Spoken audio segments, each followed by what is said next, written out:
आज हम लोग पढ़ेंगे potential due to solid non conducting. Solid non conducting के कारण पोटेंशियल निकालेंगे। तो चैप्टर का नाम डाला था, हम लोग पढ़ रहे थे electrostatics.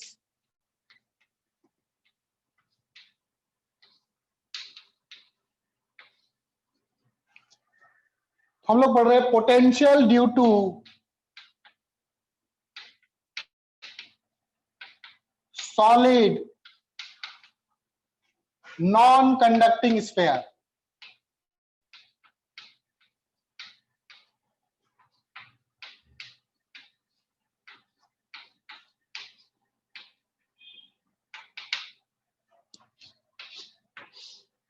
Potential due to solid non conducting sphere. तो हमें पता है कि नॉन कंडक्टिंग स्फीयर में जो चार्जेस होते हैं वो अंदर भी होते हैं और सरफेस पर भी होते हैं, ठीक है।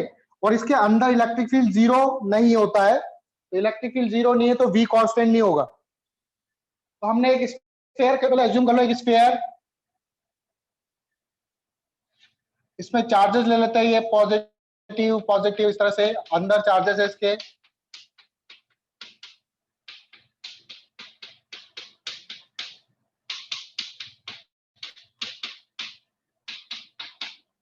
ये इसका सेंटर। अब मुझे पोटेंशियल निकालना है। एक पॉइंट तो लूंगा मैं अंदर, एक पॉइंट लूंगा सरफेस पर और एक पॉइंट लूंगा सरफेस के बाहर, स्फीयर के बाहर, ठीक है। ये जो चार्जेस है ये चार्जेस यूनिफॉर्मली डिस्ट्रीब्यूटेड है। चार्जेस यूनिफॉर्मली डिस्ट्रीब्यूटेड है।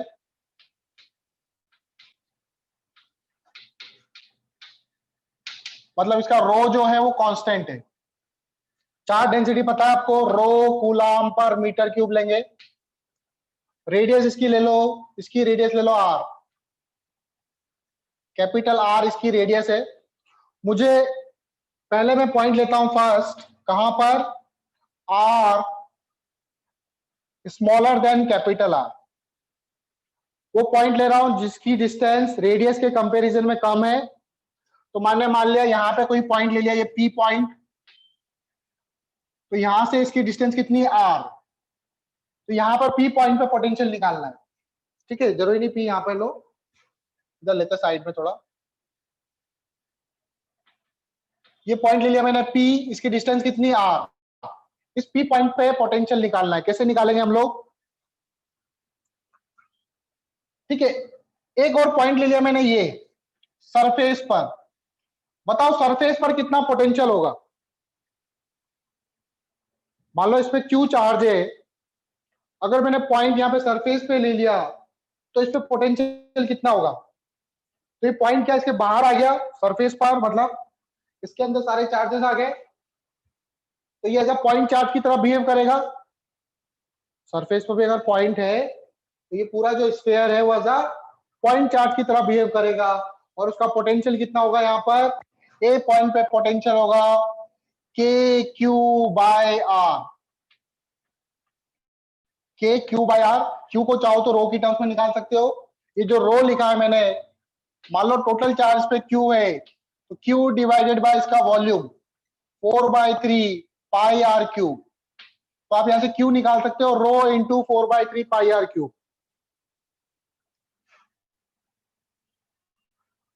ठीक है। अब हम लोग कैसे निकालेंगे इलेक्ट्रिक फील्ड। मैंने फॉर्मूला पढ़ा था क्या, ई बराबर होता है minus DV by D R, यही लिखता हूं। ई बराबर पढ़ा था मैंने क्या, minus DV by D R. तो डीवी इक्वल टू हो जाएगा minus E dot D R. अगर मैं इसको इंटीग्रेट कर दूं तो डीवी पोटेंशियल डिफरेंस कहां से कहां तक, इस पॉइंट से इस पॉइंट का पोटेंशियल पी पॉइंट पर। तो इसको इंटीग्रेट करते हैं हम लोग कहां से, वीए से लेके वीपी तक, वीए से लेकर वीपी तक। ए पर पोटेंशियल अलग है, ए से पी की तरफ आ रहा हूं मैं।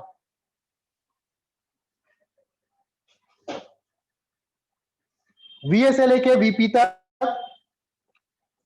और अंदर इलेक्ट्रिक फील्ड कितना होगा, डीवी का इंटीग्रेशन क्या होता है, डीवी का इंटीग्रेशन वी, लिमिट रखेंगे वीपी माइनस वीए।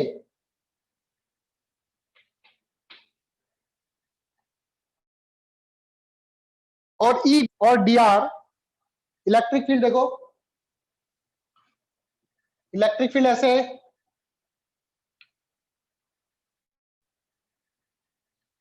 ये वेक्टर फॉर्म है ई डी आर, इसके अंदर इलेक्ट्रिक फील्ड कितना होता है? इलेक्ट्रिक फील्ड पढ़ा था हमने कि सॉलिड नॉन कंडक्टिंग के अंदर इलेक्ट्रिक फील्ड होता है रो आर अपॉन 3 एप्सिलॉन नॉट। अगर मैं रो की वैल्यू पुट करूं, रो इक्वल टू होता है 4, सॉरी यहां से निकालो, Q divided by 4/3 pi capital R cube into R upon 3 epsilon not.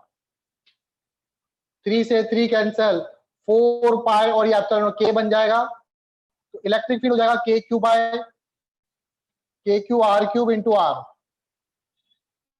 Electric अंदर कितना? K Q R by R cube. Electric field की जगह इलेक्ट्रिक फील्ड रखेंगे K Q by capital R cube into R D R minus कहां से कहां तक? यहां से लेके यहां तक आर है और यहां पर क्या है? स्मॉल आर है, तो कैपिटल आर से स्मॉल आर तक, कैपिटल आर से स्मॉल आर तक। ठीक है, इसको रब कर रहा हूं मैं यहां पे। तो मुझे P पर पोटेंशियल निकालना है, A पर पोटेंशियल पता है, A पे कितना होगा? के क्यू बाय आर, क्योंकि सरफेस पे लाई कर रहा है, तो VP minus K Q by R equal to, अब इसका इंटीग्रेशन करेंगे हम लोग, तो R का इंटीग्रेशन क्या होगा? R, K Q by R cube तो कांस्टेंट है, minus K Q by R cube, ये तो कांस्टेंट है। R का इंटीग्रेशन क्या होगा? R square by 2, R square by 2, limit लगाएंगे कैपिटल आर से लेके स्मॉल आर तक, वीपी बराबर हो जाएगा minus K Q by are, limit रखो इसमें, minus K Q R cube,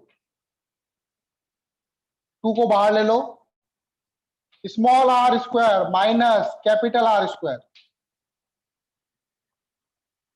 इसको फर्दर और सॉल्व करो, VP K Q by R को कॉमन ले लो इधर, सॉरी इधर ले जाओ, के क्यू बाय आर पॉजिटिव का, इसको मल्टीप्लाई कर दो, माइनस, पहले ये लिख लो, प्लस वाला लिख लेता हूं, K Q by 2r cube into R square minus K Q 2r cube into R square. R square से ये r कैंसिल, तो के क्यू बाय 2r और के क्यू बाय आर, तो के क्यू बाय 2r, ये हाफ के क्यू बाय आर और ये के क्यू बाय आर, तो 3/2 K Q by R, 3/2 K Q by R minus K Q divided by 2r cube into R square. तो आपका P पॉइंट पर ये फॉर्मूला आ गया।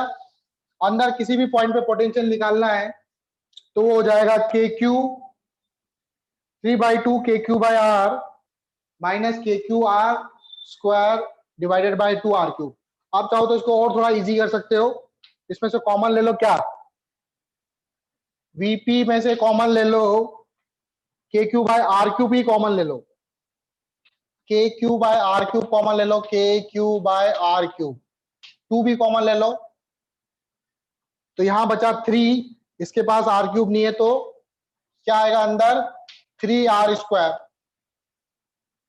और यहां पर K Q by R cube common आ गया, 2r क्यूब, यहां पे बचेगा minus R square.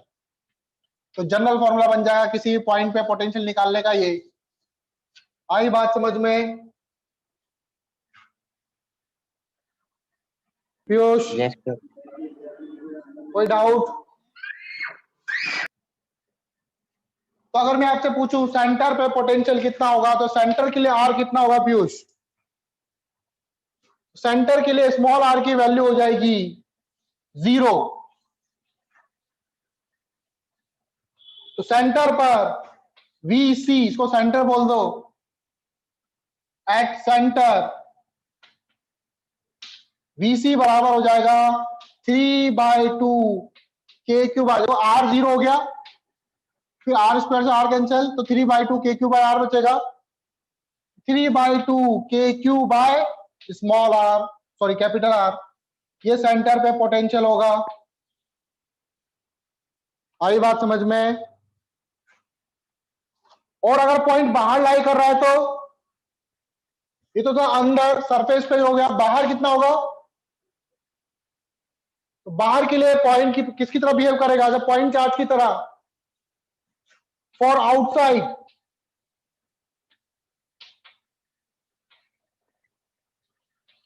Outside sphere के क्या होगा पोटेंशियल? V बराबर के क्यू बाय आर। ठीक है, sphere act as a point charge. Sphere जो है वो पॉइंट चार्ज की तरह एक्ट करेगा। V बराबर कितना हो जाएगा? K Q by, sorry small R आएगा, कैपिटल नहीं, स्मॉल आर। आई बात समझ में? तो सबसे ज्यादा पोटेंशियल कहां पर है? सेंटर पे होगा सर।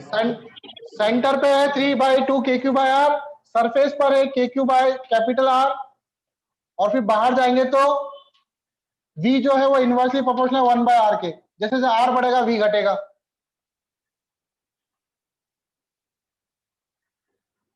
तो ग्राफ कैसे तो बनेगा सर इसका? आप देखो ग्राफ। हाँ बेटा, नहीं सर, कुछ नहीं सर। ये काफी इंपॉर्टेंट है, ठीक है, याद रखना। सेंटर पर, सेंटर में पोटेंशियल होता है 3/2 के क्यू बाय आर। वैसे तो ये पूरा टॉपिक ही इंपॉर्टेंट आपका नॉन कंडक्टिंग वाला। ग्राफ देखो, इसका ग्राफ कैसे बनाएंगे हम लोग?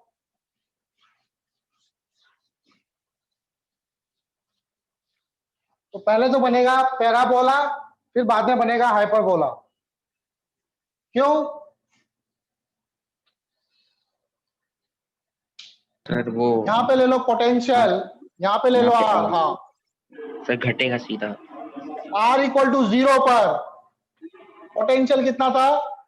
मैक्सिमम था सर। मैक्सिमम। V बराबर के Q by, sorry 3/2 K Q are.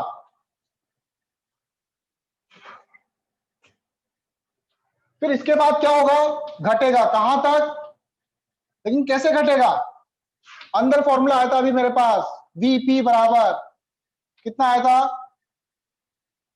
K Q by 2r cube 3r square minus R square. तो ये किसकी इक्वेशन है? क्या बनेगा? मैं ग्राफ बना रहा हूं V और R के बीच में, तो पैराबोला बनेगा। कैसा बनेगा? ऐसे डिक्रीज होगा। ये आ गया सरफेस पर। सरफेस पे कितना हो जाएगा पोटेंशियल? के क्यू बाय आर। फिर इसके बाद ग्राफ क्या होगा? इसके बाद ये हाइपरबोला बनेगा इस तरह से, क्योंकि यहां पर V इनवर्सली प्रोपोर्शनल 1/r के।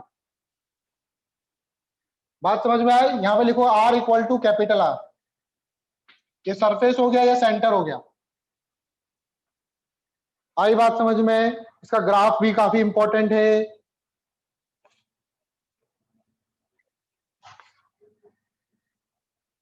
चलो आगे आता है। अब मैंने आपको बता ही दिया था वैसे, इलेक्ट्रिक फील्ड लाइन जो होगी वो कैसे बनेगी।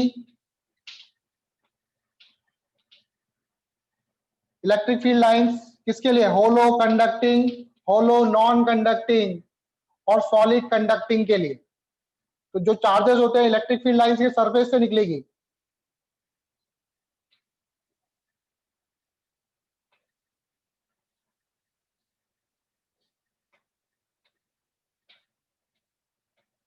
अंदर कोई लाइंस नहीं होगी, अंदर इलेक्ट्रिक फील्ड 0। और hollow non conducting, sorry solid non conducting में जो इलेक्ट्रिक फील्ड लाइंस होगी वो कहां से निकलेगी? इसके सेंटर से।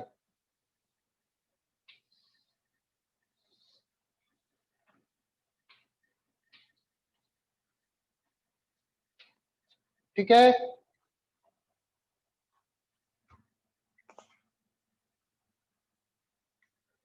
चलो आगे देखिए। अब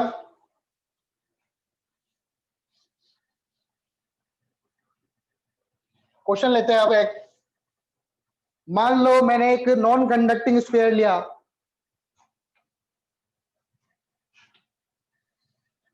इसके अंदर चार्जेस है, लेकिन चार्जेस जो है वो यूनिफॉर्मली डिस्ट्रीब्यूटेड नहीं है। Charges non uniformly distributed, charge density जो दे रखी है rho equal to rho naught R है। जैसे जैसे आर बढ़ रहा है चार्ज डेंसिटी बढ़ती जा रही है। तो मुझे फाइंड करना है कि इसके अंदर इलेक्ट्रिक फील्ड कितना होगा आर डिस्टेंस पर। कोई भी आर डिस्टेंस ले लो, यहां पे इलेक्ट्रिक फील्ड कितना होगा। Find electric field at a distance r smaller than r from the center।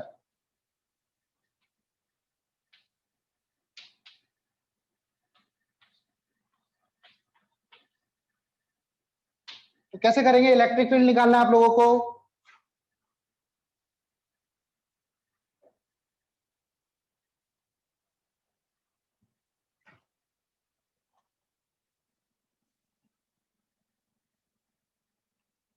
तो देखो यहां पर कैसे करेंगे हम लोग।